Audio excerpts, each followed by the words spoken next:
Bonjour à tous, dans cette vidéo je vais corriger l'activité 2 sur le son d'une corde vibrante. Première question, comment un son est-il obtenu avec une guitare? Pas de difficulté pour cette première question, un son est obtenu par vibration de la corde. Question 2, comment évolue la fréquence du son émis par une corde vibrante si on la tend davantage ou si on réduit sa longueur? Alors pour répondre à cette question, on regarde dans le document 3 qui nous donne l'expression de la fréquence fondamentale de la corde. Elle est égale à 1 sur 2 fois L fois racine carrée de T sur mu. Alors, si on tend davantage la corde, eh bien la tension de la corde T va augmenter ici. Donc si ici on a une valeur plus grande, forcément avec cette formule, la valeur de F1 sera plus grande. Maintenant, si on réduit la longueur, donc ici, la longueur elle est au dénominateur dans l'expression. Si on diminue la valeur de L alors qu'elle est au dominateur, alors la fréquence va augmenter également. Donc si on tend davantage la corde, alors T augmente, ce qu'on a dit, donc F1 augmente. Si on diminue la longueur de la corde, eh bien petit l ici va diminuer, mais comme L est au dénominateur, alors F1 augmente également. Alors ça c'est quelque chose qu'on peut comprendre, hein. Si ici on augmente la tension, c'est-à-dire on tend davantage la corde, ceux qui ont déjà manipulé une guitare doivent entendre qu'on aura un son plus aigu. Si on diminue la longueur de la corde, eh ben ça revient en fait à déplacer ses doigts sur le manche de la guitare. Et donc en faisant ça, eh ben, on peut réduire la longueur de la corde et on entend également que le son est plus aigu. Question 3. De quel paramètre la fréquence fondamentale du son émis par une corde dépend-elle? Eh bien, on reprend cette expression. On voit que la fréquence fondamentale dépend de la longueur L de la corde, de la tension T, ce qu'on avait dit à la question précédente, mais également de sa masse linéique mu. Alors la masse linéique, bah, c'est la masse par mètre en fait. C'est la masse de la corde divisée par sa longueur, hein. Masse linéique, masse par mètre. À la question 4, il fallait utiliser l'animation du doc 4. Ici, faire varier la fréquence jusqu'à obtenir des fuseaux d'amplitude maximale et vous deviez compléter le tableau. Alors, l'animation, ici, j'ai déjà réglé la corde pour une longueur de 50 cm. Je vais faire varier la fréquence jusqu'à obtenir un premier fuseau. Voilà. Donc, j'augmente la fréquence progressivement. Et je vois ici que j'ai un fuseau à 7,4 Hz. Ici, j'avais noté 7,3, 7,4 à peu près. Donc, pour avoir un premier fuseau pour une longueur de corde de 50 cm.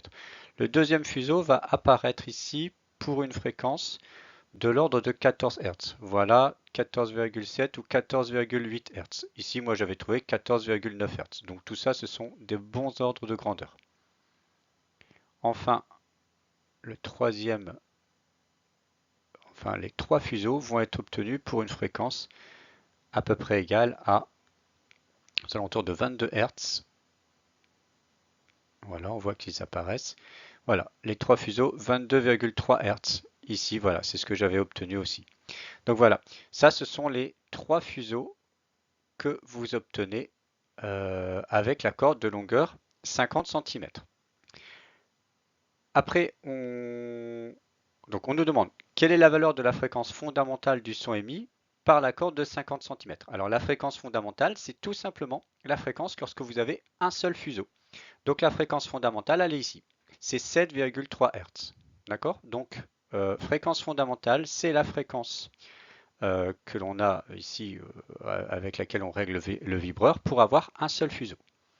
Alors on peut refaire l'expérience pour la corde de 70 cm. Il suffit ici de déplacer le vibreur ici à la graduation 30. Comme ça, la corde va faire une longueur de 70 cm. Et si vous avez bien fait l'expérience, normalement, vous devez trouver une fréquence fondamentale de 5,4 Hz à peu près pour une corde de longueur 70 cm. Question 5. Pour chaque longueur de corde, il faut calculer les rapports F2 sur F1 et F3 sur F1 et ainsi déduire la relation mathématique simple existante entre chaque harmonique et la fréquence fondamentale. Alors si on reprend les résultats qu'on a obtenus précédemment, on obtient donc pour un fuseau une fréquence de 7,3 Hz, deux fuseaux 14,9 Hz et trois fuseaux 22,3 Hz. Ce pour une corde de longueur 50 cm. Alors f 7,3 Hz, pardon, ça correspond à la fréquence fondamentale, c'est F1. Eh bien, la fréquence fondamentale, on appelle ça aussi la première harmonique. Donc là, j'insiste un petit peu sur le vocabulaire employé. C'était peut-être pas forcément bien précisé dans le sujet, donc je précise les choses ici. F1, c'est la fréquence fondamentale, et la fréquence fondamentale, en fait, c'est la première harmonique. F2 correspond donc à la deuxième harmonique. F3, c'est la troisième harmonique. Voilà. Alors, on va calculer le rapport F2 sur F1 pour cette corde de longueur 50 cm. Pour cela, il suffit de faire 14,9 divisé par 7,3 et on trouve 2,04, c'est-à-dire pratiquement 2.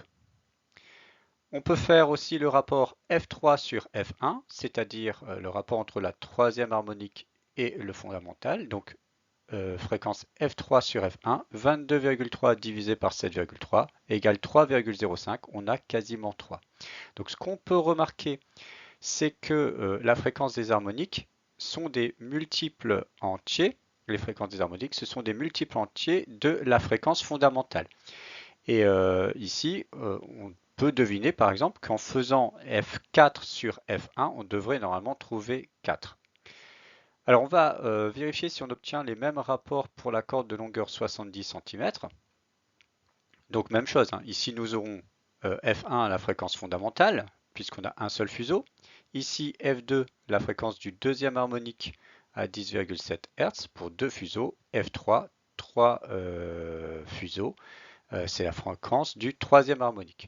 Alors si on fait F2 sur F1, on va faire 10,7 divisé par 5,4, on trouve 1,98, c'est-à-dire quasiment 2. Et en faisant F3 sur F1, 15,9 divisé par 5,4, on trouve 2,94, c'est-à-dire quasiment 3. Donc, la relation simple qui existe entre l'harmonique, on va dire la énième harmonique, la fréquence de la énième harmonique et la fréquence fondamentale, elle va s'écrire comme ceci. Fn sur F1 égale n. Qu'on peut également écrire Fn égale n fois F1. Donc la fréquence de la énième harmonique est égale à la valeur n de cette harmonique, on va dire que c'est son rang, on va le voir dans un instant, fois la fréquence fondamentale.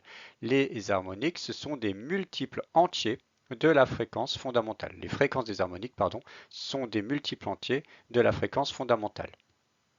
Donc, comme on l'a dit, Fn, ce sera donc la fréquence de l'harmonique de rang n. N sera le rang de l'harmonique. Et F1, c'est la fréquence fondamentale. Voilà, donc Fn, fréquence de l'harmonique de rang n, n, le rang de l'harmonique, et F1, fréquence fondamentale. Enfin, question 6. Comment peut-on expliquer le fait que les sons émis par les cordes d'une contrebasse soient plus graves que ceux émis par les cordes d'un violon? Et bien pour cela, si on regarde cet instrument, hein, on voit que la contrebasse, c'est un instrument qui possède des cordes plus longues que celles du violon. Les instruments sont de même type, mais ce qui va différencier les instruments, le violon et la contrebasse, c'est la longueur des cordes. Or, nous avons vu que lorsque la longueur de la corde augmente, on passe de 50 cm à 70 cm, eh bien la fréquence du fondamental, elle diminue. Donc la fréquence fondamentale diminue avec la longueur de la corde, et si la fréquence est plus faible, eh bien le son est plus grave. Et donc la rédaction est la suivante. La fréquence fondamentale diminue avec la longueur de la corde. Les cordes du violoncelle étant plus longues, elles auront une fréquence fondamentale plus faible, donc plus grave. Voilà pour cette activité. N'hésitez pas en cas de question si vous n'avez pas bien compris la correction de cette activité. Je vous souhaite à tous bon travail et à bientôt.